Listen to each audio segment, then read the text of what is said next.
이해되셨죠? 계속 강의를 못 올려놔가지고 다시 보기는 못 하셨을 것 같은데, 그죠? 바쁘신데 제가 게을러서 그래요. 이게 그만 해야 되는데. 감사합니다. 네, 들어오세요.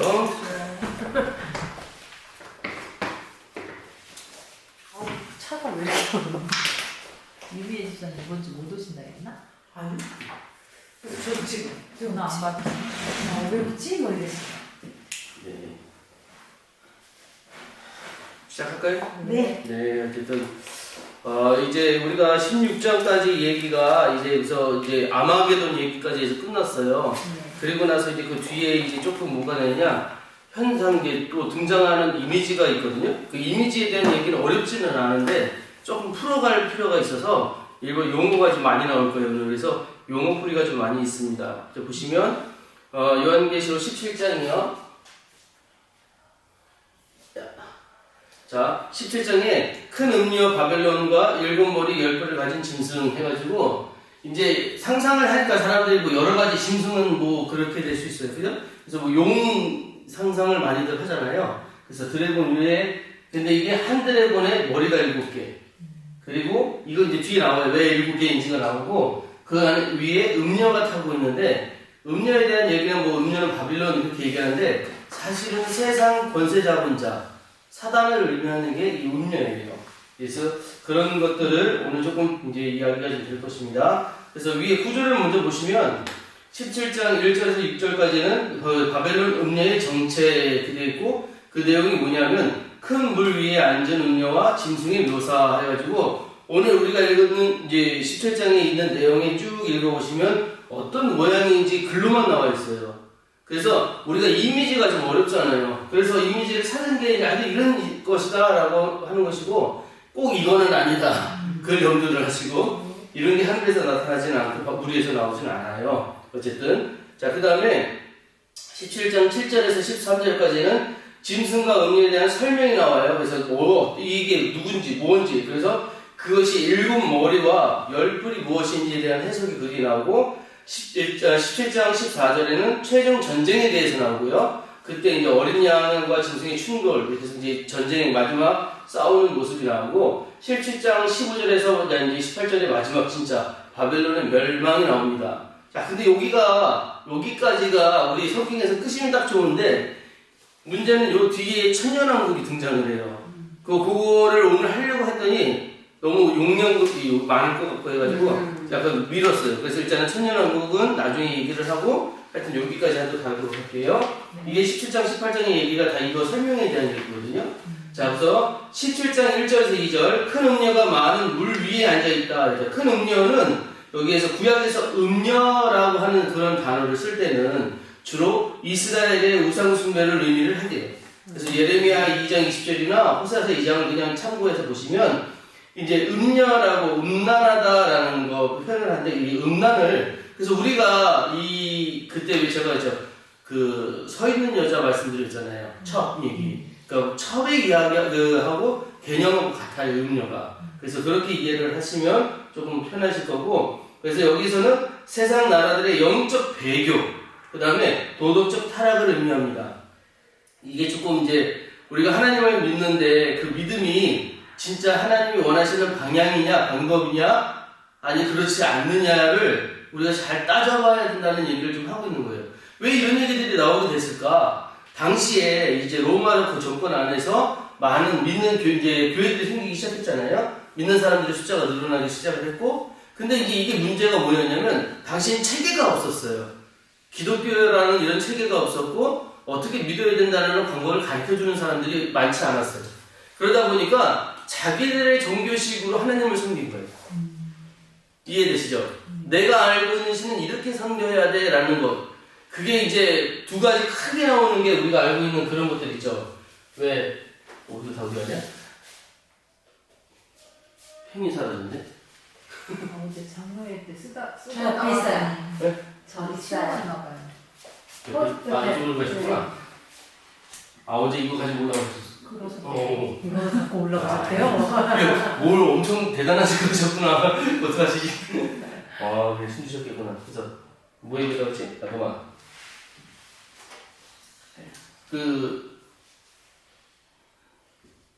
배교 얘기를 이제 그런 것들을 하는 걸 이제 이야기를 하는데 보면은 음력 얘기가 나올 때 우리가 이제 하나님의 방법이냐 아니냐를 우리가 좀 잘 따져봐야 되거든요. 그러니까 이스라엘 백성도 하나님 잘 섬기는 거 어떻게 섬기는지 몰랐죠.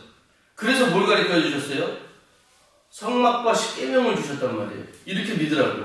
자, 근데 문제가 뭐였냐면 십계명은 10개의 계명이었잖아요. 그죠? 근데 10개 계명을 잘 지키려고 다른 법들을 만든 게 이 안식일에 관련된다만 해도 512개. 이게 또 이걸 잘 지키려고 또 늘어난 게 1024개.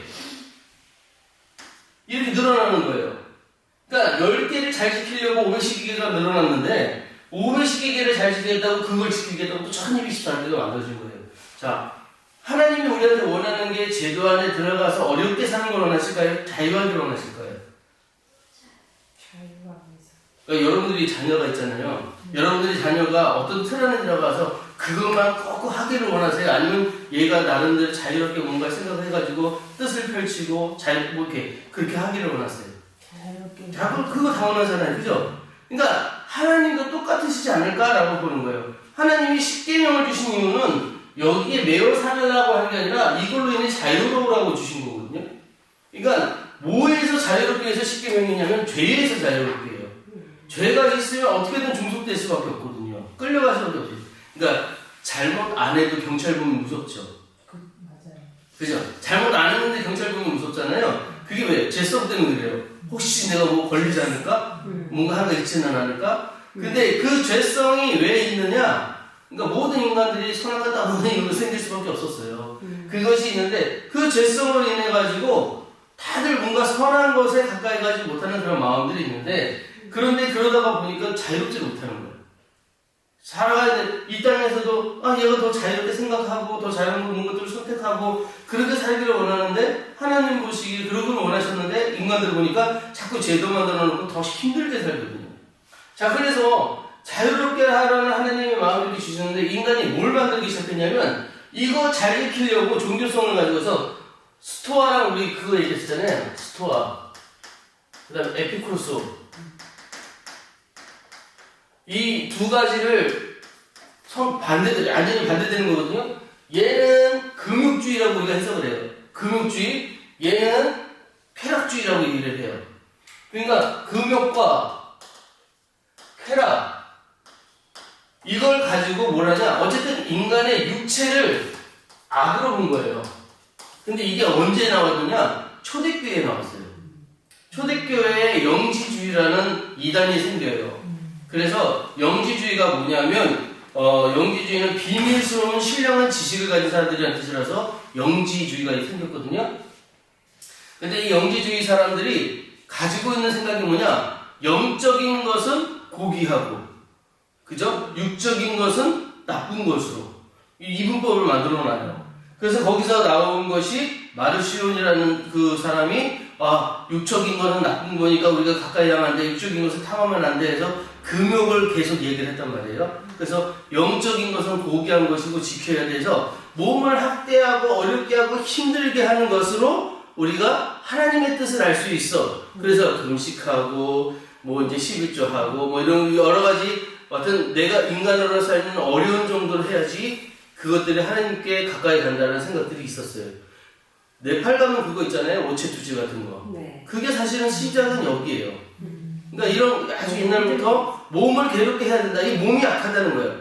근데 그럴 수밖에 없는 게 사실 우리가 살면서 보고 듣고 이런 거 다 육체에서 느끼잖아요. 영이 보고 영이 느끼고 그러진 않잖아요.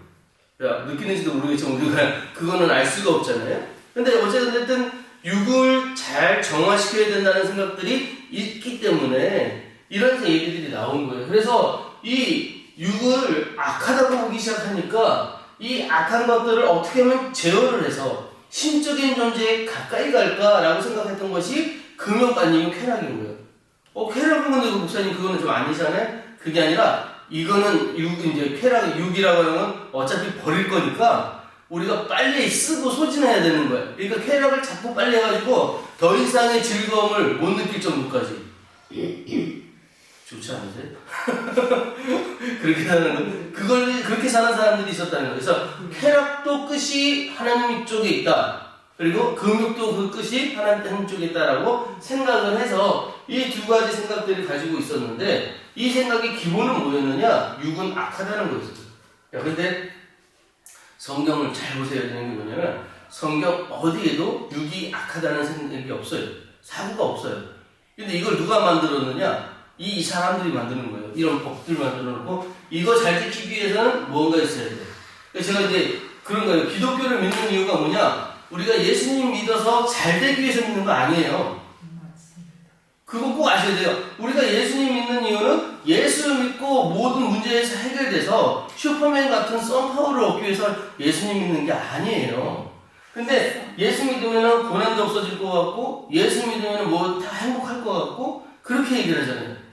그래서 그렇게 되는 게 아니라 하나님 뜻을 알아갈 때 그게 귀하고 그 안에 주시는 감동과 은혜가 있기 때문에 우리가 예수님 믿는 거거든요. 때로는 그래서 우리에게 고난도 우리에게 주시는 은혜일 수도 있어요. 이런 얘기들을 잘해야 되는 게 어떤 분들은 고난 속에 있는 분들은 이게 굉장히 상처가 될 수도 있거든요. 예. 그래서 고난도 우리에게 주시는 어떤 감사를 받아야 되는데 근데 어쨌든 간에 이걸 이해하기까지는 개개인의 차이가 있어서 모두 다 일괄적으로 그렇다라고 얘기할 수는 없지만 어쨌든 간에 성경이 이야기하는 건 우리가 다 귀하다는 거예요.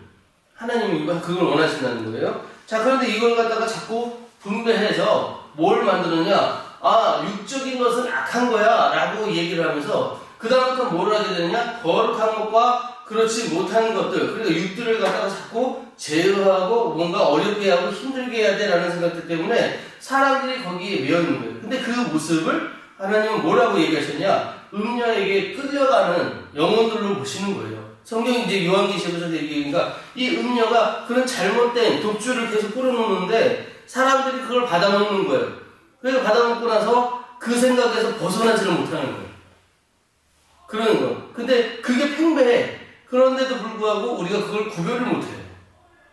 믿는 사람들이. 그래서 안 된다는 거죠. 자, 그 다음에 이 음료에 대한 거는 이제 친구들 계속해서 얘기하고요. 그 밑에 맑은 물이라고 있어요. 맑은 물. 예, 자, 큰 음료 나오고 이제 그 밑에 이제 우상숭배기 얘기하고요. 그 다음에 많은 물이라는데 여기서 많은 물, 이제 여기서는 17장 15절에 나오는 많은 물은 백성과 무리와 열국과 방언 이렇게 얘기를 해서 굉장히 많은 사람들이 얘기를 하는데 구약에서 많은 물소리 혹시 들어보셨어요? 많은 물소리. 안 들어보셨어요?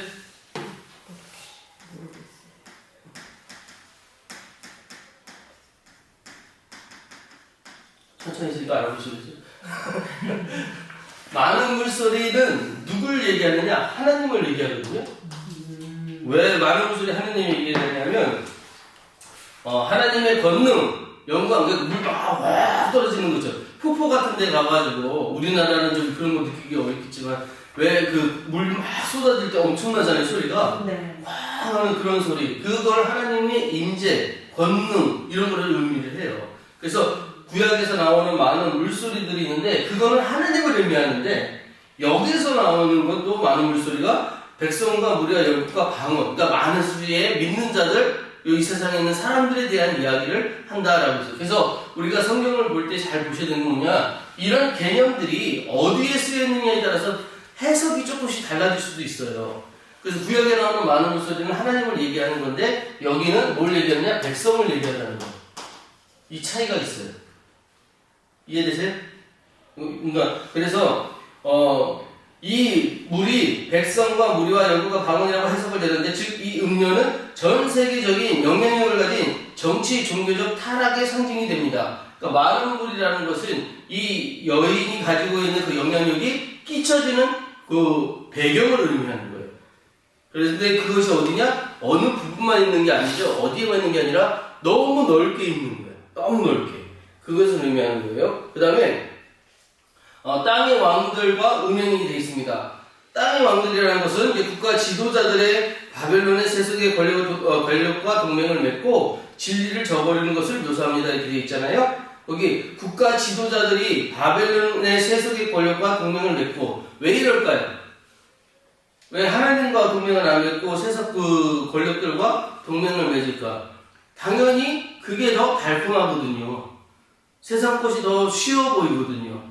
그러니까 이런 얘기할 때 늘 항상 등장하는 게 뭐냐면 이스라엘 백성들이 출애굽했을 때 모압이라는 나라에 그 지나가려고 했을 때 모압 사람들이 초청을 해가지고 자기 예배에 들어왔다가 그 음행했잖아요.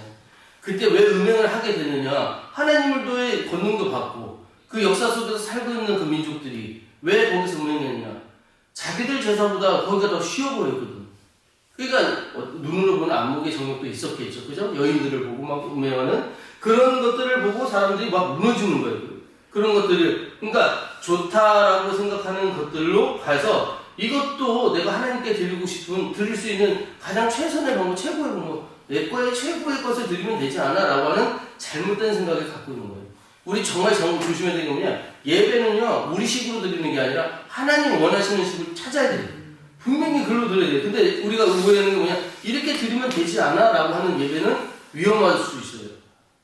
예배 그런 거. 그 다음에 밑에 땅에 사는 자들이 음행의 포도주의 취함 이렇게 돼 있어요. 땅에 사는 자들이 음행의 포도주의 취함. 여기서 포도주라고 하는 것들은 그냥 어떻게 우리가 여러 가지로 해석이 되잖아요. 포도주는 우리에게 어떻게 보면 약으로도 쓰기도 했었습니다. 그래서 이걸 가지고 뭐 조금 의미로 생각했지만 여기 벌써 음행이라는 것이 들어가 있잖아요.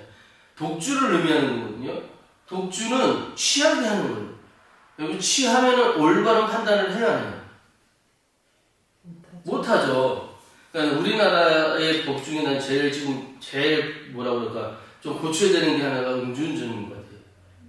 그러니까 이거는 그냥 하면은 안 되게끔 만들어 놔야 되는데 너무 관대해요. 거기에는 신심위약이라는 걸 가지고 술 취하면은 그냥 그 사람은 술 취해서 그런 거야라고 봐준단 말이에요. 그게 아니라 취하면 거기에 대한 책임이 반감이 되는 게 아니라 그에 대한 책임도 따라야 되거든요. 근데 그거를 우리나라는 법이 좀 약한 것 같아요. 이런 얘기 했다고 우리가 끌고 가지 않겠죠? 자, 어쨌든 간에 좀 그런데, 자, 여기서 보면은 이 취한다는 게 뭐냐? 음료의 영향력은 전 세계적이며 영적 혼미를 가지고 온다. 자, 여기 되게 중요한 거 나왔어요. 영적 혼미요.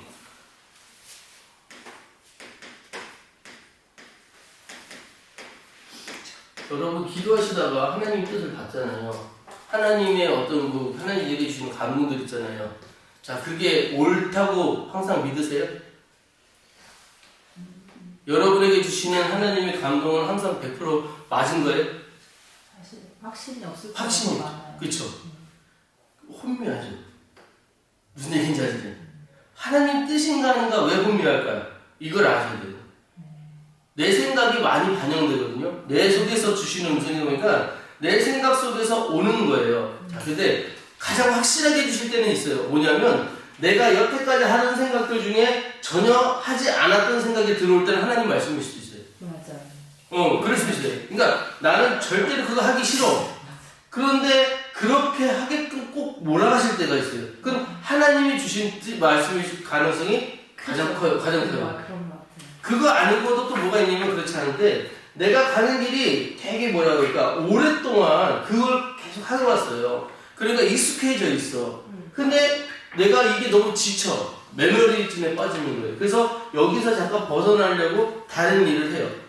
부담스럽잖아요. 부담스러운데 내가 이게 부담스러우니까 내가 이걸 부담스러운 건 안 해도 되지라고 생각하는데 거기에서 하나님이 계속해서 그 일을 내게 하게끔 하실 때 뭐가 되느냐? 내 생각은 이렇지만 그 길 가지 않게 올바른 길을 자꾸 제시하는 경우도 있거든요. 그러니까 지쳐서 포기하고 싶을 때 힘내라고 까마귀를 통해서 먹을 것을 주시는 그런 경우들이 있거든요. 그럼 그때 깨달아야 돼요. 하나님이 더 하라는 거구나. 이게 맞다고 내게 힘 주시는 거구나. 그렇게 믿어야 되는데 이거는 아닐 거야. 하나님이 이렇게까지 날 힘들게 하진 않을 거야. 이렇게 하면서 자기가 해석할 때가 있어요. 그런 거 안 돼요. 그럴 때는 우리가 혼미해진다고 얘기를 하는 거예요. 자, 그런 혼미를 누가 주느냐? 종교적인 혼미만 그렇게 주는 게 아니에요. 사단이 일상에서도 그렇게 줘요. 우리 일상 속에서도 하나님은 우리에게 늘 뭘 얘기하시냐면 하나님을 사랑하고 내 이웃을 내 몸처럼 사랑하라고 하셨거든요. 그러면 보세요. 옆 사람하고 내가 아무리 감정이 그래도 싸워야 돼요? 안 싸워야 돼요? 감정이 그래요. 옆 사람하고. 그럼 싸워야 돼요? 안 싸워야 돼요? 안 싸워. 안 싸워야 되잖아요. 그죠? 그게 맞잖아요. 성경대로 하면.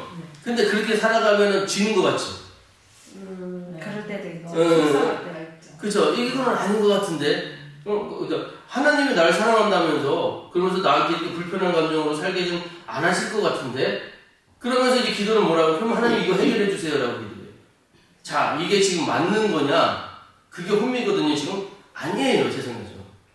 뭘 물어보냐? 하나님 이 상황을 내게 주신 이유가 뭐예요? 라고 묻는 게 먼저예요. 네, 와이가 먼저예요. 왜 내게 이런 걸 주셔서 나로 하여금 불편한 상황이 됐는지 물어보면 하나님이 내게 어떤 걸 주느냐? 성령을 통한 깨달음을 주셔요.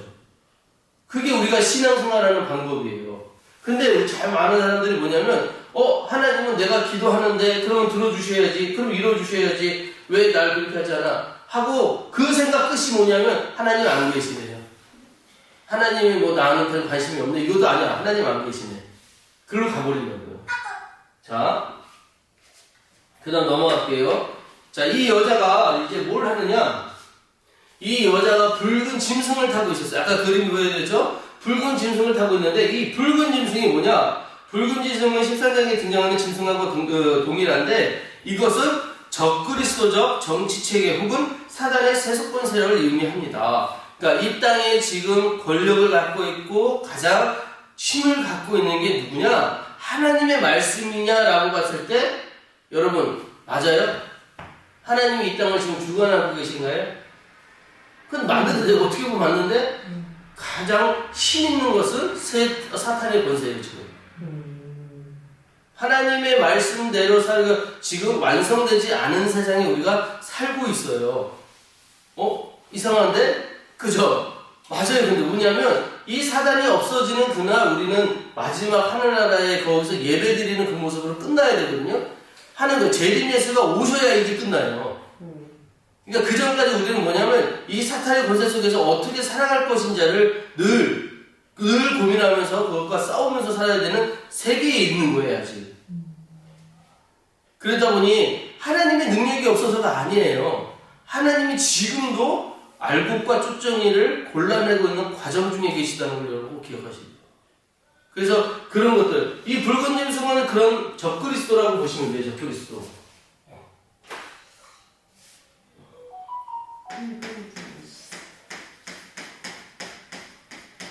자, 이 말도 그래요. 적그리스도도 알고 우리가 해석한 건데 적그리스도가 무슨 의미예요? 그리스도가 아닌 거잖아요.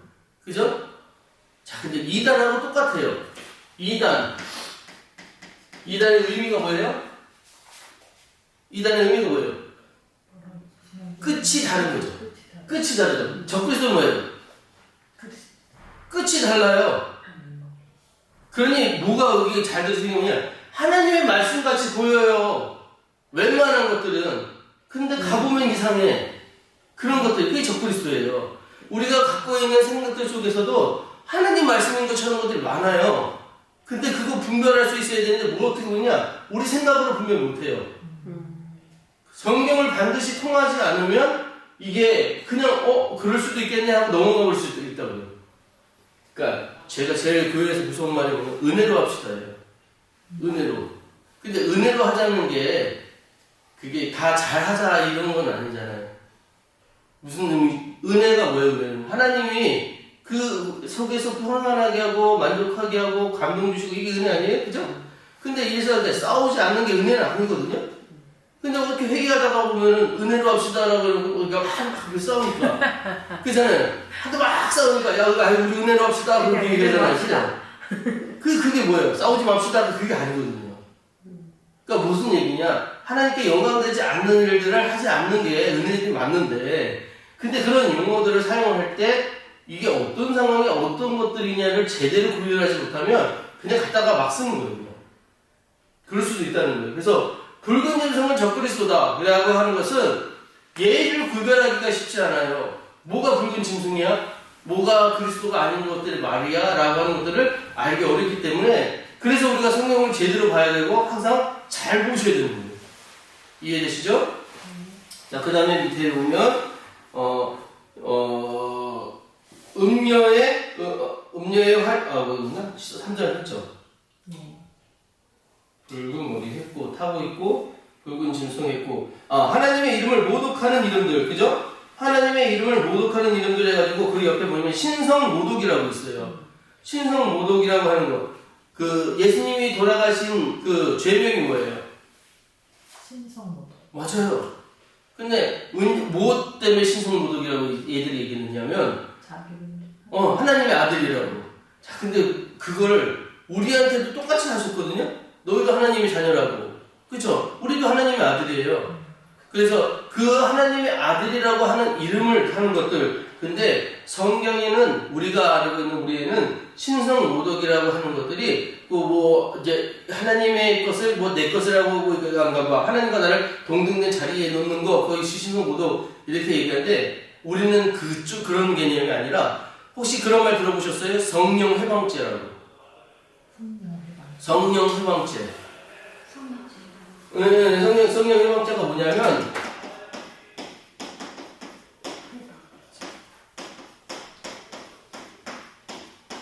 마태복음에서 예수님이 하셨던 말인데 다른 죄들은 다 사함을 받을 수 있는데 성령을 회방하는 것은 사함을 받지 못한다고 하셨어요. 그게 성령 회방죄예요. 무슨 얘기냐면 우리가 살인을 해도 강도짓을 해도 어떤 죄를 져도 우리 사함을 받을 수 있어요. 근데 하나님 하시는 일들에 대해서 회방하는 것 그건 하나님이 그렇지 못해 하나님이 그럴 수 없어 라고 하는 것들을 이야기하는 것들 그러니까 하나님을 믿지 않는 것들이에요. 그게 성령 회방죄거든요. 하나님의 이름을 모독하는 것들이 신성 모독이라고 했을 때 하나님의 이름을 모독하는 게 뭐냐 하나님은 그러시지 않으실 거야 라고 하나님을 갖다가 그렇지 못한 존재로 우리를 사랑하지 않는 존재로 그러니까 세상과 관련이 없는 존재로 만들어버리는 게 신성 모독이에요. 우리한테. 그러니까 무슨 이름을 갖다가 그 이름을 따라서 해가지고 누구의 이름으로 그런 거 있잖아요. 거짓 맹세하는 거 그런 거 가지고 얘기하는 것을 세상에서는 그런 거 얘기하잖아요. 누구 이렇게 누구 맹세하는 것처럼 그렇게 이야기하는 게 아니라 우리가 얘기하는 신성 모독이라고 하는 것들은 뭐냐면 성령을 해봐야하는 거예요. 하나님의 일인데도 불구하고 하나님의 일이 아닌 것처럼 얘기하는 것들. 그러니까 하나님보다 내가 앞설 때도 그렇고요. 하나님보다 누구의 이름이 앞설 때도 그래요. 이거 조금 조심스러운 얘기지만 교회 안에서 어떤 일을 잘하고 나면 그 사람이 높임을 받잖아요. 교회 안에서도 세상에서도 마찬가지지만 근데 그 사람이 높임을 받는 게 아니라 하나님이 하셨어요 라고 하는 게 맞다는 거죠. 우리는 다 도구예요. 그 상황에서 쓰이는 도구. 이번에도 우리 저기 있잖아요. 체육대회 잘 끝났잖아요. 끝나고 저한테 와서 다 그러세요. 아유 목사님 수고하셨어요. 감사죠. 감사한 얘기예요. 근데 제가 수고한 게 아니라 하나님의 일이 된 거예요. 그때도 다 즐거워하시고 이렇게 된 거잖아요. 저는 거기에 도구고 그러니까 저는 계획하고 준비하고 이런 것들이 저의 일이니까 한 거고 사실 제가 목사가 아니면 그거 하겠어요? 안 하잖아요. 그런 것과 다 마찬가지라는 거예요. 모든 영광은 하나님이 받으셔야 되는데 중간에 가르쳐서 이게 괜찮습니다. 저도 조금 조심하는 게 그거예요. 제가 누구 위해서 이렇게 기도 이렇게 해드린다고 이렇게 하잖아요. 목사니까. 근데 사실상 다 기도하지 못하거든요. 근데 그분이 와서 목사님 기도해 주셔서 건강해졌어요. 그럴 때 너무 뜨끔해. 근데 기도 안 했는데. 그래서 그 다음날 새벽에 꼭 깨요. 쟤는 내가 그때 기도 안 했었는데 그렇게 얘기를 하시면 어떡하지? 기도해달라고 하시면 여자라고 말씀드리는 거예요. 그래서 좀 진작을 해야 되는구나. 그러니까 그런 것들이 하나님의 이름이 우리가 드높여져야 되는데 그 주위에 하나님보다 더 높아져 있는 것들이 있다면 그게 성령 회방죄거든요. 우리 그런 것들이 여기 마찬가지로 우리는 신성 모독과 마찬가지라는 얘기예요. 그래서 그런 것들을 주의해야 된다라고 하는 것들과 그 이야기가 여기 나오는 이유는 뭐냐면 신성모독은 하나님과 그리스도를 대적하는 이념, 체계, 그를 의미합니다라고 해서 가만 보면 하나님보다 더 높아져 있는 것들이 간혹 있어요. 있죠. 그것들이 우상된다고. 그 얘기를 하는 거예요. 그 다음에 지으리가 등장하는 이제 7머리와 10뿔 이렇게 등장을 해요. 이거는 다니엘 7장의 묵시와 연결이 돼요. 그리고 세계 역사적 제국들을 상징합니다. 요 뒤에 요게 나오거든요. 그때 한 번 더 말씀을 드릴게요. 자, 그 다음에 음녀의 이제 음녀의 화려함과 이마에 쓴 이름 이렇게 되어 있어요. 자, 그래서 음녀의 화려함 그것을 발음이 안 돼. 음녀의 화려함 하는 그 옷을 보시면 자주색, 붉은색 옷이에요. 이거는 누가 입었던 옷이냐? 왕이나 귀족들이 입던 옷이에요. 자주색 말씀 그때 드렸죠. 예, 조개에서 아주 조금 나오는 그 색소를 모아서 옷 하나를 갖다가 다 염색을 해야 되는데 그러다 보면 이게 얼마나 그게 귀하겠어요, 그죠? 그래서 그런 옷을 입은 그것을 등장을 시키면서 당시 로마의 상류층의 복식 또한 세속의 권위, 사치, 권력을 상징합니다. 그게 이제 자주색, 붉은색 옷이고 그 다음에 이것들은 뭘 얘기를 하느냐? 금, 보석, 진주 이런 것들은 종교적, 경제적 사치와 탐욕을 시사해요. 그래서 음녀가 뭘 하다는 거예요? 그런 화려한 거, 보여주는 거, 사치.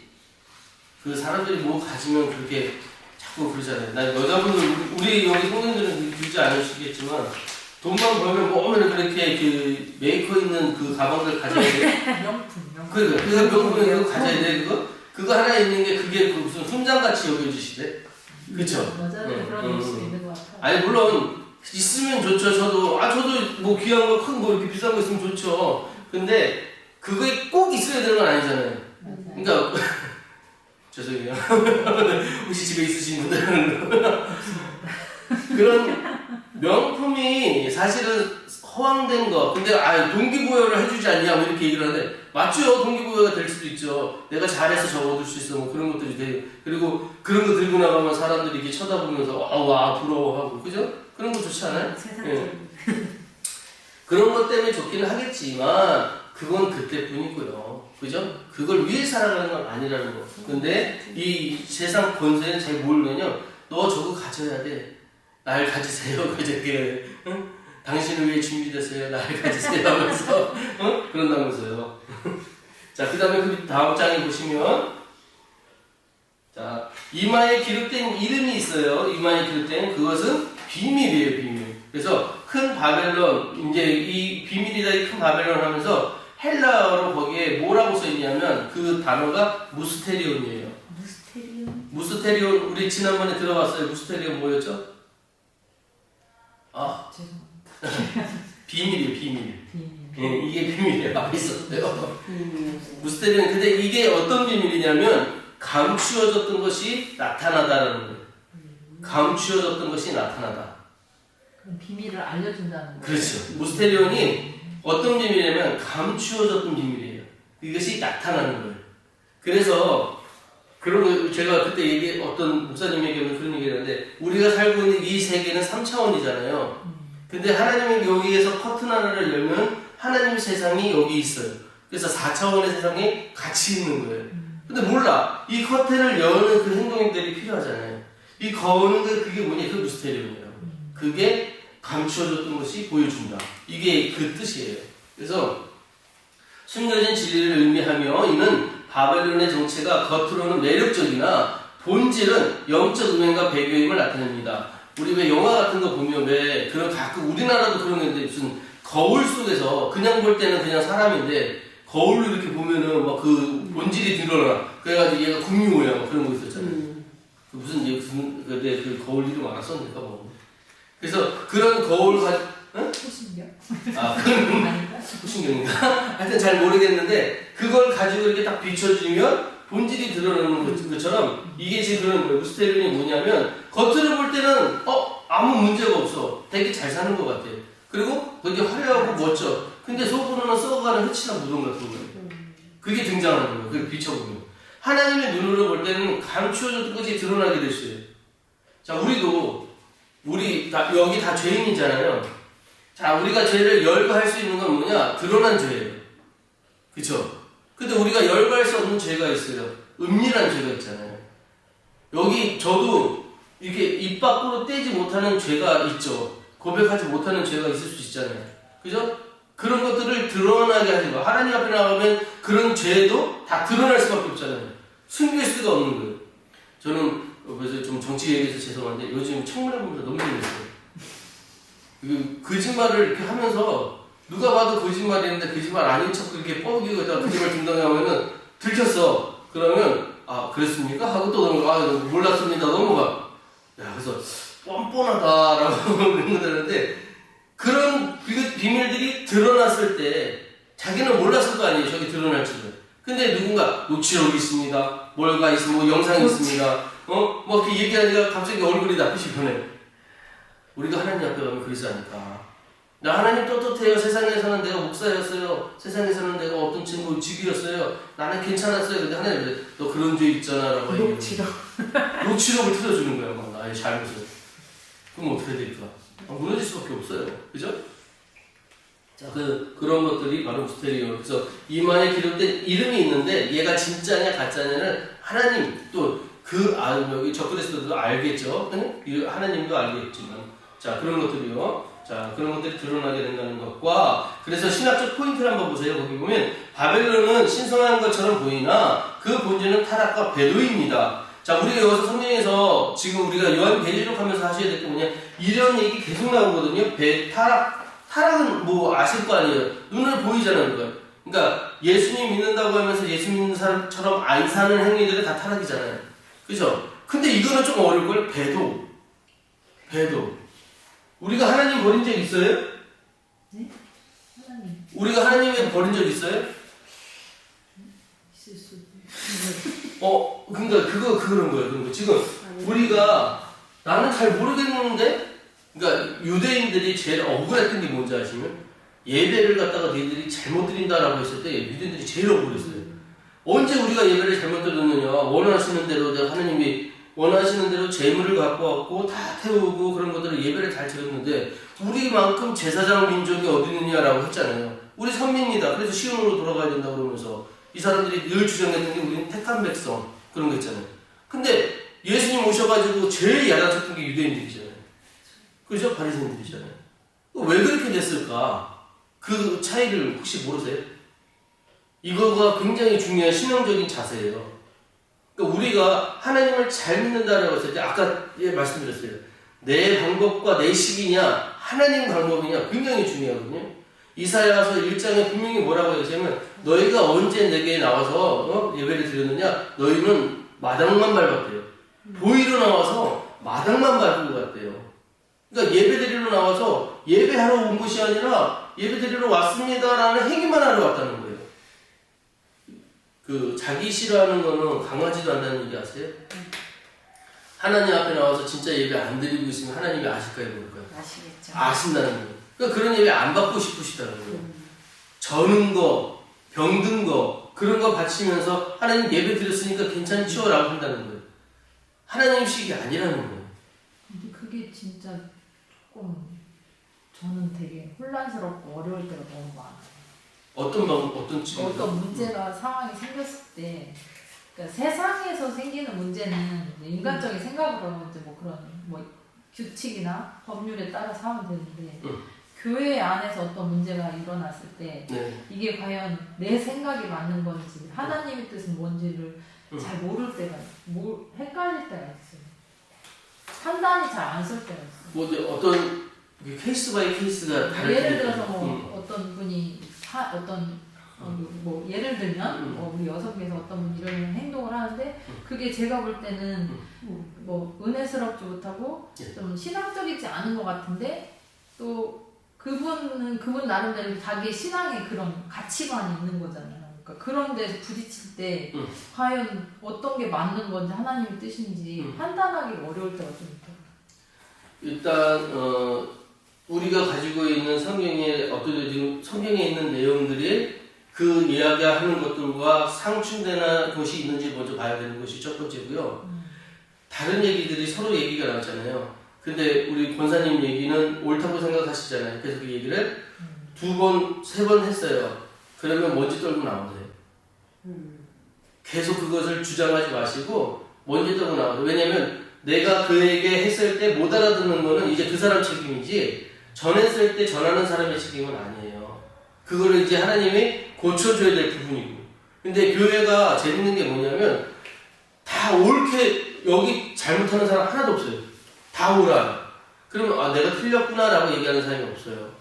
그러니까 저도 사실은 제가 완벽한 사람이 아닌데 그렇죠. 내 판단이 오히려 틀린 건 아닌가 이럴 때가 있어가지고. 그러니까 내 주장이 내가 생각을 얘기할 수는 있잖아요. 네. 교회가 제가 얘기하는 거예요. 교회는 그런 사람들이 와서 의견 조율을 해서 옳은 것들을 선택해서 가는 일들을 하는 곳이거든요. 그러니까 계속 싸우는 것도 맞아요. 근데 싸운 다음엔 풀고 가야 다. 싸우고 가면 문제가 되는 거예요. 그래서 교회 안에선 다름이 있어요. 다름이 틀린 게 아니라는 것을 이해할 수 있어요. 그래서 사람을 볼 때는 이 대상을 갖다가 무슨 내가 고쳐야 돼 그게 아니라 긍휼의 대상이에요. 모든 사람들은 다 긍휼의 대상이에요. 그래서 저 사람은 저렇게 생각을 하는구나. 나는 이 생각이 옳아. 그러면 내가 옳다고 생각하는 걸 굳이 내가 내려놓을 필요는 없어요. 저는 그렇게 생각해요. 왜냐하면 내가 생각하는 것도 저 사람에게 도움이 된다고 생각해서 얘기하신 걸 거 아니에요. 그렇죠? 그럼 그 생각을 가지고 주장을 했을 때 아니면 시간상에 하나님이 그것을 맞춰주시거나 바꿔주시는 그 경우들이 있어요. 그것들이 좀 기다려야 될 필요가 있고 그런 것들을 내가 하나하나 다 고치면서 나가려고 하다가 보면 오히려 내가 스트레스, 내가 먼저 지쳐요. 근데 저는 반대로 오히려 말을 안 하게 돼요. 혹시나 문제가 생길까봐 그냥 말을 안 하고 말지. 그냥 내 생각, 혼자 생각하고 말지. 이렇게 할 때가 오히려 더 많은 것 같아요. 그러니까 뭐 어떻게 보면 그것도 방법일 수도 있잖아요. 그러니까 이게 맞다 저게 맞다 얘기는 못하겠지만 말을 해서 그러니까 제가 얘기하는 건 그 사람이 그것을 인지했느냐가 먼저 좀 중요해요. 내가 이 문제를 보고 저 사람이 저렇게 반응했을 때 그럼 내가 틀리지 않았을까? 똑같이 생각하시는 것처럼. 그런데 그런 계기 없이 그냥 무조건 조용히 해버리면 내가 뭘 잘못했는지 모를 수 있거든요. 근데 얘기를 했어. 서로 얘기를 나눴어. 그럼에도 불구하고 계속 그런 주장을 했을 때는 일단 시간을 두고 그 사람을 좀 고르기 필요해요. 거기서 다 고치려고 하다가 보면 그게 싸움이잖아요, 사실. 예, 교회에서는 조금 시간을 두고 천천히 갈 필요가 있어요. 그래서 어떤 문제든지 간에 해결하려고 하는 것은 우리 방법은 아니고요. 그거는 세상 방법이고 우리는 긍휼하게 보는 거예요, 계속. 그래서 그거를 재밌는 거는 제가 보기에는 교회 안에서 그렇게 놔두면 알아서들 풀리는 경우들이 훨씬 더 많더라고요. 예. 자, 그 다음에 이번에 기록된 이름들이 그게 무스테리입니다. 라고 했고, 자, 배도 아까 얘기하다 잠깐 조금 들었는데 배도라고 하는 우리가 하나님을 잘 믿는 사람들인데도 배도할 수 있다는 위험성을 여러분 아셔야 돼요. 그러니까 지금 우리가 이게 성경 공부한다고 믿음이 좋은 게 아니에요. 예배 다 참석했다고 그 사람 믿음 좋은 거 아니에요. 기도 시간 길다고 믿음 좋은 거 아니에요. 그러니까 믿음에 대해서 내가 이번 주에 얘기할 건데 믿음을 너무 잘못 알고 있는 게 뭐냐면 믿으면 썬파워 된다고 생각하거든요. 썬파워. 믿으면 뭐든지 다 이긴다고 생각해요. 네. 그 믿음이 중요한 건 맞아요. 근데 믿음은 이거 뭐라고 해야 되냐 케이스 바이 케이스예요. 진짜 하나님이 그때 그 상황에 어떻게 이끌어 가시느냐에 따라서 다르고 나는 그럴 준비가 되어 있느냐 아니냐가 믿음의 크기예요. 물론 믿음이 큰 것이 맞죠. 커야지 좋잖아요. 그럼 나 믿음이 좋아요 라고 얘기하고 싶은데 솔직하게 우리가 그걸 결정 못한다는 거예요. 맞아요. 하나님 보시기에 믿음이 얼마나 거지 우리 믿음 가진 그 교회의 연수로 아니면 그 사람이 가지고 있는 무슨 실력으로 절대 믿음을 평가를 못해요. 그래서 그런 것들이 있어서 이런 이야기를 하는 거고 배도라는 것 이런 차원에서 볼 때 그래서 우리가 잘 봐야 되는 게 뭐냐 우리가 서 있는 자리가 위태할 수 있고 잘못돼 갈 수 있다는 그 위험성을 항상 견지하고 있어야 된다는 거. 그래서 그렇지 않았을 때 돌아올 수 있는 마음, 결단할 수 있는 그런 자세도 되게 중요하거든요. 그래서 이 배도의 위치가 배도한다는 그런 이야기들이 잘 생각을 하셔야 되는 부분이라고 얘기하는 거고요. 그 다음에 17장 6절의 말씀인데요. 자, 17장 6절의 말씀에 성도들의 피해라는 것이 나오는데 성도들의 피에 취한 여자, 이 여자는 당연히 적그리스도겠죠. 그 다음에 성도들의 피는 뭐냐면 역사 속에서 참된 신자들을 박해하고 죽인 권세. 그래서 그 권세가 누구냐? 이게 로마 제국, 그리고 그 다음에 바빌론, 사단, 뭐 적그리스도, 뭐 그런 사람들일 거예요. 그죠? 자, 그런 타락한 교회 체제 등 여러 시대에 걸쳐 반복된 박해의 상징이 바로 성도들의 피해라는 거예요. 잘 믿어서 진짜인 사람들이 흘린 피, 그러니까 진짜 성도들이 죽어서 흘린 피, 그런 것들이요. 자, 그들 이것을 보고 사도 요한이 보고 크게 놀라요. 그래서 인간적 판단으로는 그녀가 왜 멸망받아야 하는지 이해하기 어려운 강력하고 매혹한 존재였기 때문에, 그러니까 사람들이 볼 때는 저 교회가 저 사람이 왜 저렇게 나는 무너지지? 왜 저렇게 됐지? 라고 하는 것들. 그러니까 이게 좀 조심스러운 것도 얘기해야 되는데, 교회 안에서, 그러니까 전 목사님들 많이 보니까 저는 목사님들이 신앙을 오랫동안 대기해서 어느 위에 계셨어요. 지도자의 위치에 계셨어. 근데 말년에 안 좋은 방법으로 이렇게 뭔가 구설수가 되시는 분들이 몇 계셔요. 자, 그런 분들이 계셔요. 그럼 왜 그렇게 됐을까? 왜 그렇게 변했을까라고 생각을 해보면 대부분 다 이 권력과 물질 때문에 그래요. 그리고 권력과 물질, 내가 계속 누군가를 가르치고 이끌던 그런 위치에 있다가 다음에 그것들이 끊어지게 되는 상황들이 오면 그 상황을 못 견디시는 거예요. 그러니까 스타들이 위에 있다가 떨어졌을 때, 인기를 잃어버렸을 때 오는 공허함 같은 거, 그런 것들이 있고, 둘째는 뭐냐면 어쨌든 간에 물질이에요. 이게 난 제일 무서운 것 같아요. 돈은요, 뭐 어떤 방법을 뭐라고 설명할 수가 없이 이거는 하여튼 좋아해요. 돈 싫어하는 사람 못 봤어요, 여태까지. 네? 저도 돈 있으면 좋아하니까, 당연히. 근데 돈이 사람을 움직일 때 제일 무서운 거예요.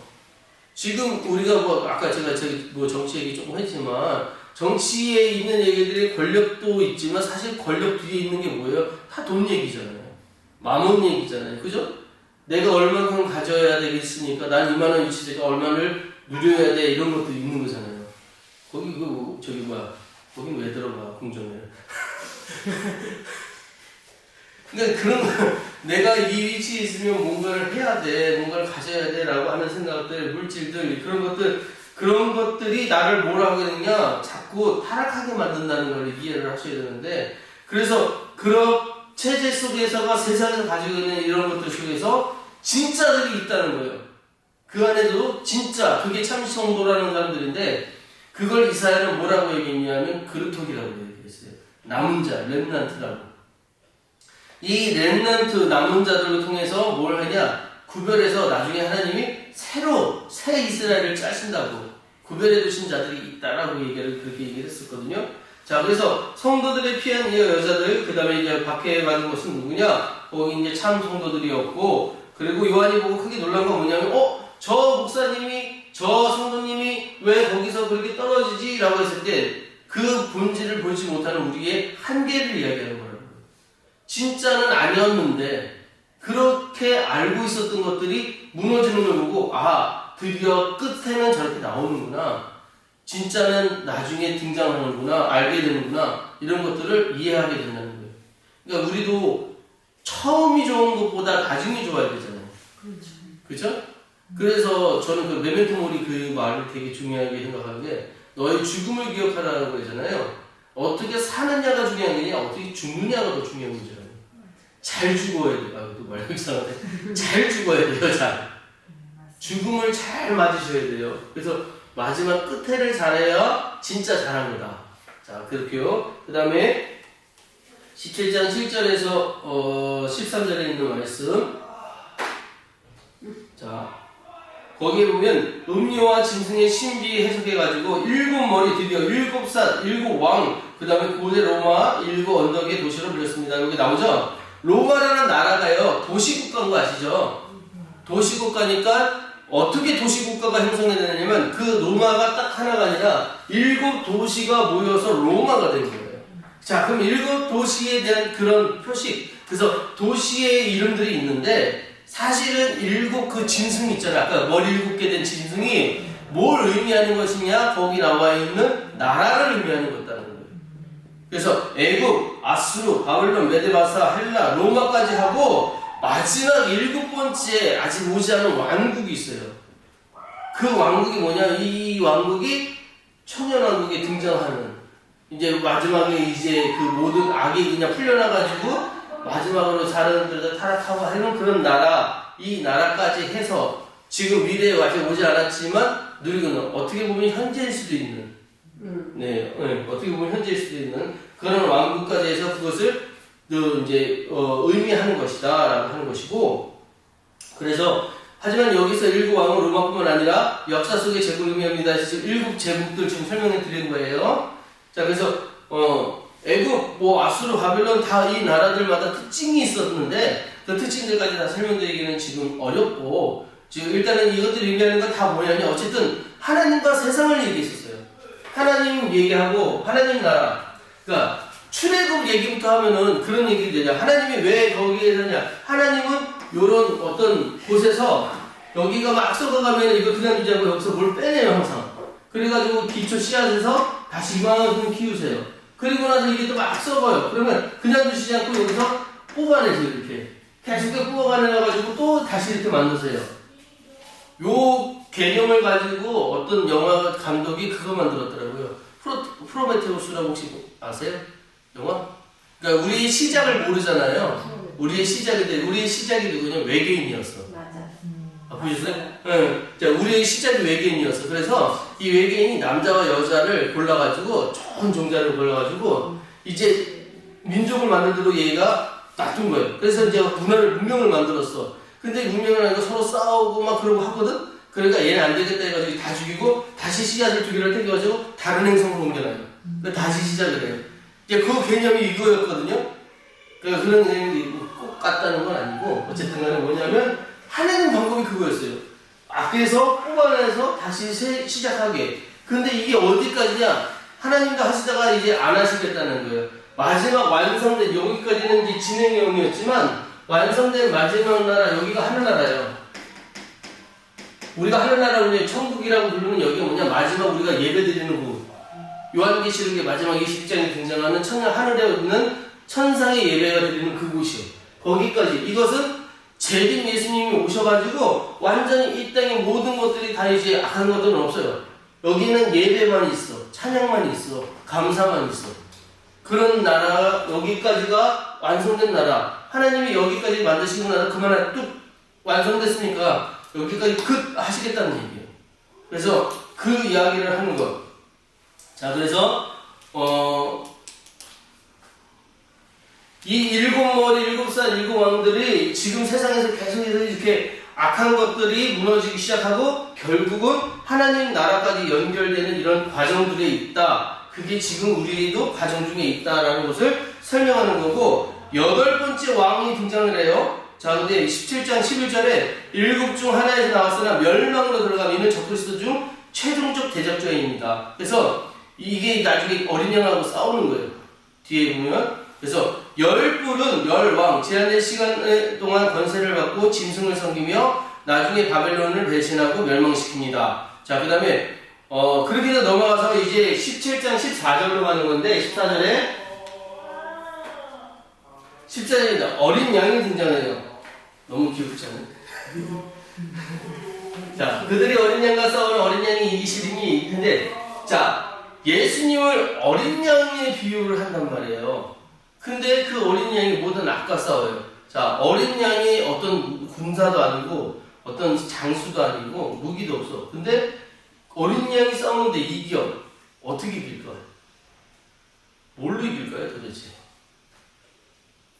어린 양 하면 딱 떠오르시는 게 뭘까요? 순사? 응, 맞아요. 순사. 또 그런 거. 그럼 우리가 매 교회에서 하는 거. 우리 뭐 해야 된다고 그러잖아요. 성결? 응, 그거요. 어린 양이 이기는 방법이 세상에서 계산된 죄악된 그런 우리가 알고 있는 방법이 아니에요. 그러니까 우리는 자, 이렇게 얘기해요. 싸워서 이기려면은 싸워야 되잖아요. 잘 싸워야 되잖아요. 그죠? 근데 안 싸우고 이겨요. 여길 누가 때려? 이렇게 이쁜 애를. 그러니까 너무 앞에 가서 이렇게 초롱초롱한 눈으로 바라보시면 때리려다가도 못 때리는 거야. 그 순수함 때문에. 무슨 얘기냐? 선으로 악을 이겨라라는 말씀 하시잖아요. 대꾸하지 않는 거야. 악한 방법으로는 대항하지 않는 거예요. 똑같은 방법으로 싸우지 않아요. 그런데 그 순수함이 악을 이겨요. 이거 엄청나게 중요해요. 이거를 잘 배운 사람이 누군지 아세요? 저기 간디라는 분 아세요? 간디? 간디가 저 힌두교 쪽이잖아요. 네.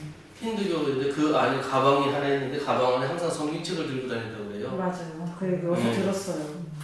그래서 그 가방 안에 성경책과 항상 염소인가요? 하나를 끌고 다녔대요. 그래서 배고프면 염소 젖자 먹고 그 다음에 성경책을 보고 그게 그렇게 살 수 있다고 얘기를 하더라고요. 그래서 청년 결백에 아주 되고 그분이 하셨던 운동이 뭔지 아세요? 비폭력 무저항이잖아요. 그죠? 비폭력 무저항 운동. 그게 어디서 왔냐? 성경에서 예수님이. 응. 예수님이 하셨던 그 방법이에요. 예수님이 와가지고 자기가 분명히 잘못 없음에도 불구하고 저항하지 않으셨잖아요. 끌려가셨잖아요. 때리려면 때려라. 저희랑 같은 성경을 써요? 네? 힌두교도 저희랑 아니에요. 아닌데. 아닌데 영국 유학 갔다가 저기 수제잖아요. 영국 유학 갔다가 성경을 받아요. 그 성경에 이어 성경책을 보다가 탐독을 하다가 거기에 매료가 돼요. 그래서 성경을 항상 갖고 다니면서 읽었다고 얘기를 해요. 그런데 본인은 그 나라의 어떻게든 수장이잖아요. 그러니까 힌두교를 버릴 수 없으니까 힌두교의 삶을 살지만 그 정신은 기독교에서 왔다는 거죠.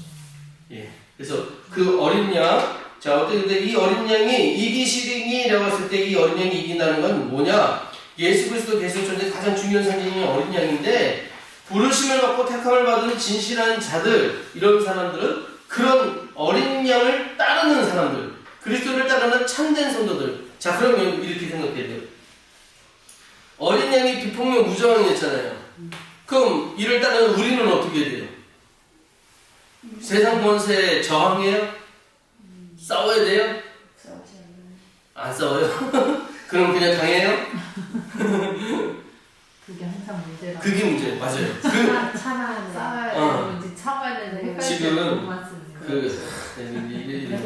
강화문에 어떤 그 가짜 목사님 있었잖아요. 아, 네. 그분이 그 뭐라고 얘기냐면 국민 저항권을 뭐 이렇게 얘기를 해요. 근데 내가 제일 지금 속상한 게 뭐냐면 저항이라고 하는 것은 이게 뭐라고 그러니까 저것에 내가 어떤 면에서 항의해가지고 내가 이거 잘못했습니다라고 이야기하는 게 저항은 맞잖아요. 근데 어떤 체제가 맞냐 틀냐를 본들이 판단을 해가지고 거기에서 나는 가지 않겠습니다라는 것을 무력적으로나 그렇게 드러내는 것들은 저항이 아니라 그 반란이라고 하죠. 무슨 얘기인지 아시겠죠? 그러니까 저항한다는 것은 내가 저 뜻이 아니야 라고 하는 의견을 표시할 수 있잖아요. 그런 것들은 할 수 있지만 반대하는 게 아니라 그 의견에 대해서 내가 저거 가지 않을 거야 하는 그거는 반란이라고 뭐라고 하여튼 아주 내가 보기엔 잘못된 지금 방법들을 가르치고 있어서 어쨌든 간에 지금 결국 오다 보니까 잘못된 게 드러나기는 하는 것 같아요. 결론은 아직 모르겠지만. 자, 그래서 우리가 정말 예수를 따르는 사람들이다. 그럼 예수님이 어떤 거냐? 비폭력 무정을 했다. 그럼 우리도 그 방법을 받는 것이 맞잖아요. 그렇다고 하면 체제에 대한 생각을 조금 하셔야 될 게 뭐냐면 디모데서에서 바울이 가르쳐 준 게 뭐였냐면 위의 것에, 그러니까 위에서 이제 위정자들이 하는 것에 대해서 거기에 수긍을 하라고 가르쳐줘요. 그러면 그 위정자가 틀릴 수도 있잖아요. 잘못될 수도 있잖아요. 근데 거기에다가 복종하고 수긍을 하면 그것을 받아들이라는 얘기냐? 그게 아니에요. 그런 게 아니라 그런 사람들을 위해서 더 기도해야 하는 거예요. 하나님이 이 사건들과 상관없이 그를 올바르게 그들이 세워질 수 있게끔. 왜 그렇게 해야 되는지 아냐면 하나님은 선만 쓰시는 게 아니라 악도 쓰시거든요. 악을 통해서도 깨닫게 하시는 경우가 있어요. 그러니까 이런 거를 잘 모르게 제가 지금 빨간색 파란색 그 얘기 하려는 게 아니에요. 그게 아니라 지금 한번 잘 들어보세요. 내가 선택한 당이 잘못됐어. 네? 일을 잘 못해. 그럼 그 다음 선거에서 다른 당을 뽑으면 되잖아요. 다른 당 뽑으면 되죠. 그죠? 이거 무슨 얘기냐면 우리가 가는 인사식이 어쨌든 간에 서로 잘하자는 어떤 의견들이 있고 그러면 서로 합을 해서 다음에 이런 식으로 개선해 나가는 방법. 그게 우리 방법이거든요. 그게 성화예요. 그게 그렇게 그런데 우리는 뭐냐면 이거 틀렸으니까 안 한다는 거예요. 그거 안 된다. 그렇게 하면 안 된다고요. 그러면 진짜 갈 것도 안 가고 뭐가 잘못됐는지도 모르고 그냥 거기서 깨져버리는 경우들이 많아요. 너무 정치적인가요? 전 빨간색, 파란색 얘기 안 했으니까. 정치에만 국한되는 아니에요. 그렇죠. 무슨 그러니까 삶 속에 우리가 뭔가를 결정하려고 했을 때도 마찬가지예요. 이 사람 의견과 저 사람 의견이 다를 때는 그 의견들이 다르실 때 우리가 그래서 투표하잖아요. 뽑아서 어떤 의견이 나왔을 때 내 의견이 아니라고 해서 나 그러면 안 해 이게 아니라는 거죠. 그렇죠. 그게 아니라 그러면 이렇게 됐으니까 이번에 이렇게 할 때 잘못되면 잘못된 것도 책임지라고 하면 되잖아요. 네가 그렇게 해서 이렇게 되고 어쨌든 간에 뭔가 일을 할 때는 같이 해줘야 돼요. 그걸 밀고 나가. 그래서 위에 것들 걱정하는 이유는 뭐냐면 그 사람들이 맞아서가 아니야. 그렇게 만들어가야 될 과정들이 있기 때문에 하라는 거예요. 특히 이제 우리가 믿는 사람들이 잘해야 되는 게 뭐냐면 근데 선교회니까 우리가 교회니까 이 안에서는 좋은 것들이 보여줘야 되잖아요. 세상에 볼 때도 우리 좋은 것들 보여줘야 되잖아요. 근데 안에서 계속 싸우는 것들만 보여줘. 안에서 계속 뭔가 험한 것들만 보여주고 어려운 것들만 보여주고 그러면 세상 사람들이 우리 보고 나서 어떻게 예수를 봐요? 똑같아요. 용어 먹지. 자 넘어갈게요.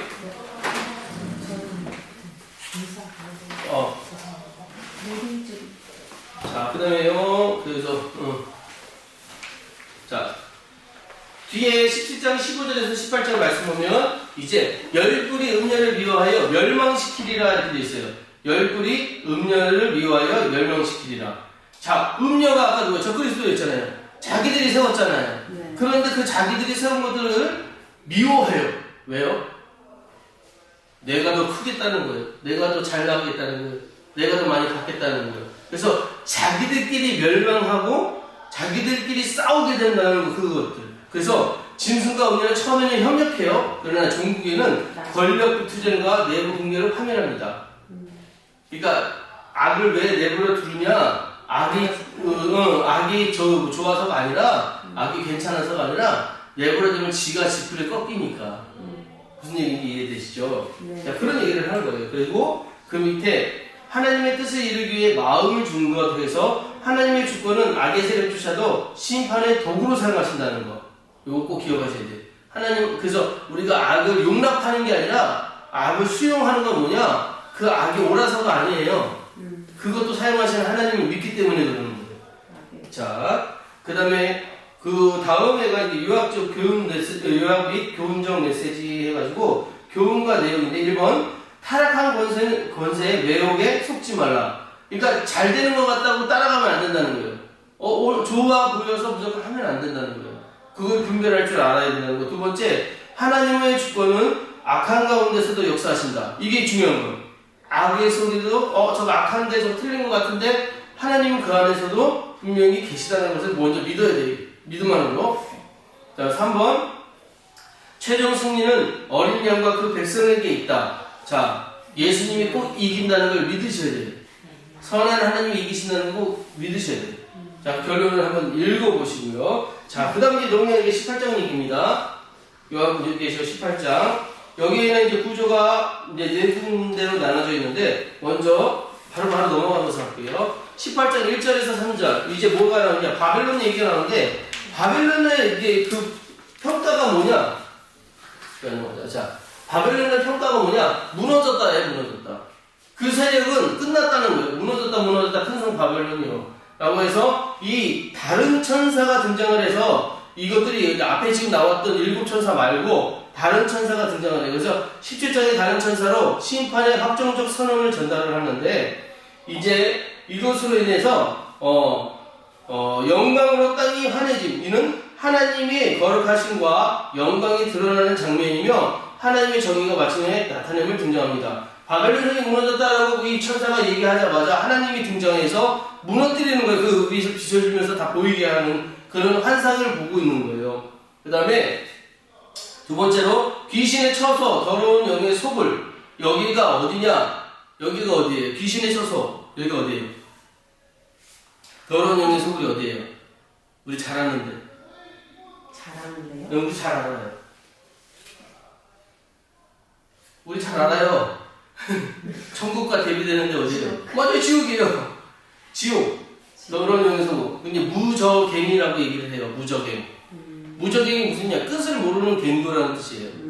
무적행. 자, 그곳을 하나님이 예비해 두셨어요. 왜냐? 그곳에서 이제 악한 것들을 하나님이 가둬두시기 위해 만드신 것이 무적행이다라고 얘기하고, 거기는 그와 그의 추종자들만, 사단과 그의 추종자들이 가는 곳이다라는 것이죠. 그 다음에 땅의 왕들, 상인들이 그녀와 음행을 해요. 자, 이건 무슨 얘기냐면 사람들이 자꾸 물질 따라가고 사람들이 어떤 명예를 따라가고 그런 것들만 좋아하고 드러나지 않는 것들의 선행, 뭐 이런 거죠. 나눔, 이런 것들은 하지 않는다는 거죠. 그래서 이런 것들과 결탁한 사람들은 이익이 되지 않으면 안 움직이잖아요. 그죠? 그것도 마찬가지. 그런 것들이 이제 세속적인, 세속 전체주의의 모습이 드러나게 된다는 그런 것입니다. 그 다음에 사치의 힘으로 부를 얻었다라고 얘기했어요. 이거는 뭐냐? 사람들이 이제 그 마케팅이라는 걸 하잖아요. 마케팅의 그 방법이 뭐냐면 많이 파는 게 그 마케팅이잖아요. 그죠? 그럼 어떻게 팔아야 될까요? 제일 먼저 건드리는 게 뭘까요? 사람의 심리예요. 그래서 심리학을 굉장히 공부를 많이 해야 된다고 해요. 마케팅 하는 사람들이. 근데 이 사람들이 심리학을 뭘 건드느냐? 어떤 것들을 건드느냐? 저 사람이 저걸로 살 수밖에 없게끔 시간도 계산하고요. 상황도 계산하고, 사람들도 계산하고, 어떤 연령대가 많이 오느냐, 이런 것도 계산하고요. 이렇게 하는 게 어떻게 보면, 여러분 마케팅 하시는 분들 보면 진짜 대단히 노력하셔요. 그러니까 쉽게 하시는 게 아니더라고요. 우리 뭐 장사 잘 되는 집 이렇게 가보면 그냥 잘 되는 게 아니더라고요. 예. 그런 것들이 꼭 있어요. 근데 자, 요거는 좀 안 좋은 쪽으로 얘기하다 보면 사치의 힘으로 부를 얻었다. 사람들이 그런 탐욕과 물질주의와 이런 것들로 이제 부를 얻게 되었다는 거. 근데 그런 곳이 어디냐? 바벨론이라는 곳이라는 거죠. 세상이라는 것이죠. 그 다음에 넘어가서 18장 4절에서 8절 말씀을 보면은, 자, 이제 내 백성아 그녀에게서 나오라라고 명령을 하세요. 하나님이 이런 명령을 하시는데, 내 백성아 그녀에게서 나오라는 건 세속에 묻들어 있는 우리의 경종을 울리시는 거예요. 우리가 이 세상에 살면서 하나님의 백성으로 살고 있느냐, 아니면 세상의 백성으로 살고 있느냐 모르고 있다가 이 말씀 듣는 순간, 아, 맞아, 내가 잘못 살고 있었구나 하고 깨닫게 되기 위해 하나님이 한번 경종을 땡 하고 울리시는 거예요. 예전에 어떤 목사님은 이 코로나를 가지고 그러시더라고요. 코로나 가지고 하나님이 우리에게 대포를 쏘셨다고. 예, 그런 얘기를 하시더라고요. 그것과 마찬가지 경종을 한번 울리신 거예요. 자, 그 다음에 두 번째는 뭐냐면, 그들의 죄는 하늘에 사무쳤고 이렇게 되어 있어요. 그의 죄는 하늘에 사무쳤고. 그래서 구약에서는 니느웨, 요나, 그 다음에 소돔, 창세기, 그 다음 바벨론, 예레미야 등 심판 대상이 된 도성들과 같이 표현을 했어요. 그래서 어느 지역 얘기를 하면서 그 지역이 악한 지역이었잖아요. 그래서 거기서 나오라라고 얘기를 한 것들, 그런 것과 마찬가지로 그게 이제 멸망될 땅이다, 없어질 땅이다.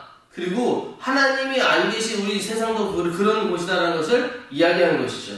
그 다음에 2배의 형벌을 갚으라라고 했어요. 여기선 하나님의 공의는 정확하고 완전하다는 것을 얘기해요.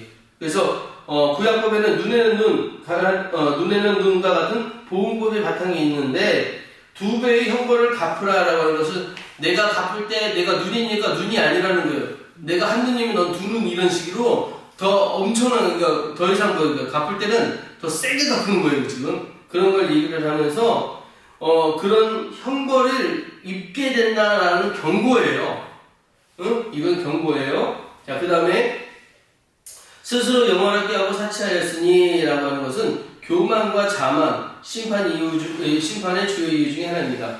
여러분, 교만이 왜 중요한지 아세요? 왜 우리가 조심해야 되는지 아세요? 이거 되게 중요한 건데, 제가 중요하다고 몇 가지를 얘기를 해서 다 아시는지 모르겠지만, 자, 교만은 다른 사람들 다 아는데 나만 몰라요. 이해되시죠? 교만은 다른 사람들은 다 아우씨 교만해 하고 하는데 나만 몰라. 저도 제대로 날 인정하네, 날 몰라. 이렇게 얘기를 하지. 그러니까 예전에 누가 그러더라. 그러니까 어떤 왕따 당하는 친구가 있었어요. 왕따 당하는 친구가 있어가지고 걔를 인터뷰를 한 거예요. 그래서 친구들이 막 따돌리고 그래가지고 속상하겠어요. 그랬더니 이 네, 친구가 아니요 그러는 거죠. 왜요? 그랬더니 내가 걔들을 따돌리는 거예요. 자기가 왕따 당하는지 모르고 자기가 왕따를 시킨다고 생각하고 걔는 정신 승리했어요. 근데 교만이 그런 거예요. 나는 그러니까 자기는 모르는데 사람들 보기에는 쟤 교만해라고 다 알 수 있는 거. 그래서 이거랑 뭐랑 똑같으냐면 간음이랑 똑같은 거 아세요? 가능하고 같아요. 예, 왜 같은지 아세요? 안에 쌓아요. 내적으로 쌓아요. 다른 사람들이 볼 때는 몰라요. 근데 내 안에 죄가 쌓이는 죄예요. 그래서 이거 굉장히 중요해요. 그래서 교만과 간음 이런 것들은 드러나지 않는 죄예요. 속 자꾸 안으로 들어가는 죄들. 근데 이거는 그러니까 죄는 겉으로 나온 거는 째기라도 하잖아요. 병이 생겼을 때 치료라도 하잖아요. 치료할 수가 없어. 드러나지 않으니까. 그러니까 죄가 아닌 줄 알아요. 그래서 심각해져요. 자, 그런 것들. 자, 그래서 이런 것들이 이제 뭐냐? 스스로 영화를 꾀하고 그래서 사치하게 하시니 거기 보시면 교만과 자만은 심판의 주요 이유 중 하나입니다. 이렇게 되어 있잖아요. 그래서 이런 교만은 근데 자신감하고 다른 거예요. 자신감은 다른 거예요. 교만은 자기가 진짜 잘하지 않으면서 남들 막 무시하는 그런 태도들 있잖아요. 그런 걸 얘기하는 것이지. 그래서 이런 것들이 심판의 대상이 된다는 것. 그러니까 그만큼 중요한 죄라는 것을 인식을 하셔야 된다라고 하는 거예요. 그래서 이런 것들이 한날에 재앙이 이런 것은 갑자기 어느 날 갑자기 등장해서 다 끝나요. 한번 뒤집으시면 그날 그냥 끝나버리는 거예요. 그러니까 차츰 조금씩 야단치시는 게 아니라 이거 들었다면 그냥 끝인 거예요. 그러니까 그렇게 되지 않게끔 이런 것들에 대한 자각이 있어야 된다는 것이죠. 그 다음에요. 18장 9절에서 19절 많이 늦었죠? 시간이 어떻게 됐어요? 3시 20분요? 이제 빨리 끝낼게요. 자, 세상의 왕들, 상인들, 선장들이 울부짖게 되는데 여기에는 이제 애가의 형식으로 있어요. 애가는 이제 슬픈 노래잖아요. 애가의 형식들이 되는데 왕들에 대한 거, 그 다음에 상인들에 대한 거, 그 다음 해운업 종사자들에 대한 거 이런 사람들이 지금 다 이제 뭐라고 그래요? 애가를 불러요. 애가를 부르게 된다라고 하는 것은 뭐냐? 내가 가지고 있던 모든 것을 다 잃어버리게 되었구나. 내가 잘하는 것들을 다 포기하게 되는구나. 라고 하는 그런 것들을 하게 된다는 거예요. 앞으로 그런 날이 도래가 된다라고 하는 것들을 이야기하는 것이고, 자, 여기까지 가신 분이야. 세상적인 얘기를 하는 거예요. 이 땅에 하나님의 이제 그 마지막 전쟁이 일어나고 나면 이런 현상들이 드러나게 될 것이다라는 것들을 보고 이야기한 것들이에요. 지금 요한 사도가. 자, 그 다음에 그러면 자, 이제 넘어가면 18장 20절로 넘어가면 하늘과 성도들아 기뻐하라 라고 하죠. 이것과 지금 앞에 있던 이 이야기들과 완전히 반대되는 사람들의 이야기를 할 거예요. 자, 완전히 반대되는 사람들 누구냐? 하늘의 성도들이에요. 그 사람들이. 성도의 복수는 누구에게 속했어요? 복수요? 응, 여기 지금 써있잖아요. 성도들의 복수는 누구에게 속해 있어요? 그 밑에 있잖아요. 그러니까 내가 원수 갚는 것이 누가 해야 돼요? 우리는 아니죠. 하나님께. 하나님이 하는 거예요. 네. 그러니까 그거 있죠. 왜 원수에 대해서 거기다 왜 대항하지 말라고 하느냐? 원수가 오라서가 아니라 그 원수 갚는 건 하나님께 있기 때문에 대항하지 말라고 하시는 거예요. 그거 마찬가지. 그래서 로마나 타락한 체제에 의해 고난당하는 순교자들의 고통이 헛되지 않음을 선언합니다. 이 얘기를 밑에 보죠. 맞죠? 자, 헛되지 않음을 선언합니다. 이 얘기를 하는 건 뭐냐? 성도들이 그렇게 억울하게 당한 것에 대해서 하나님이 내버려 두지 않으신다는 얘기예요. 네. 하나님에게 속해 있다. 그러니까 나 너무 억울해. 이거 너 어떡하지? 하고 속거리고 있을 때 그 뒤에 더 강력한 존재가 와가지고 걱정하지 마. 뒤에서 딱 해결해 주는 거. 그 얘기를 하시는 거예요. 자, 그 다음에 하늘이 기뻐하는 심판이라서 인간의 시각이 아닌 하나님의 정의의 관점에서 이해되어야 이렇게 되어 있죠. 자, 이거 뭐냐면 우리는 저걸 빨리 쳐 죽였으면 좋겠어. 저게 없어졌으면 좋겠어. 근데 그게 하나님이 계획하신 방법이 아니라는 거예요. 자, 그 다음에 바로 넘어갈게요.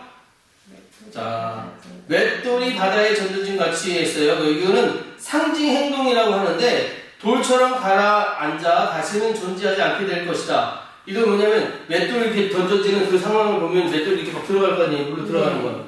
그걸 보면서 알라는 거예요. 야, 악인은 저렇게 될 거야. 그러니까 그 옛날에 선지자들이 뭐 했냐면 하나님이 가가지고 아주 쓸데없는 행동들을 자꾸 시켜요. 이제 엘리야 같은 경우는 옷을 벗고 다니라고 했고 뭐 그런 것들처럼 예. 옷을 벗고 다니라고 했고 뭐 그런 것처럼 이제 막 그런 어떤 행동들을 자꾸 시킬 때가 있어요. 근데 그걸 왜 시키느냐면 그걸 보고 사람들이 알게 되는 거야. 하나님이 저런 마음이시구나. 저렇게 하지 말라고 하는 얘기가 저런 부끄러움을 당한다는 얘기구나. 수치를 주신다는 얘기구나. 맷돌이 가라는 걸 보고 저렇게 끝나게 된다는 거구나. 이걸 안다는 것이죠. 그걸 상징 행동이라고 해요. 그걸 하게 된다는 거. 그 다음에 다시는 들리지 않을 것들 해가지고 뭐가 안 들리는지 보세요. 음악, 결혼식, 등불, 목소리 등 모든 문화적 사회적 기능이 종말을 의미.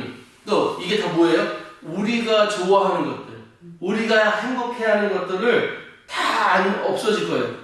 이게 다 사라지고 버린다는 거예요. 그러니까 세상적인 즐거움들이 사라진다는 거예요. 그러면 우리가 지금 교회 하는 이런 노래 같은 거 이런 것도 사라진다는 건 그거 아니에요. 예배 드리잖아요. 나중에 21장은. 그죠?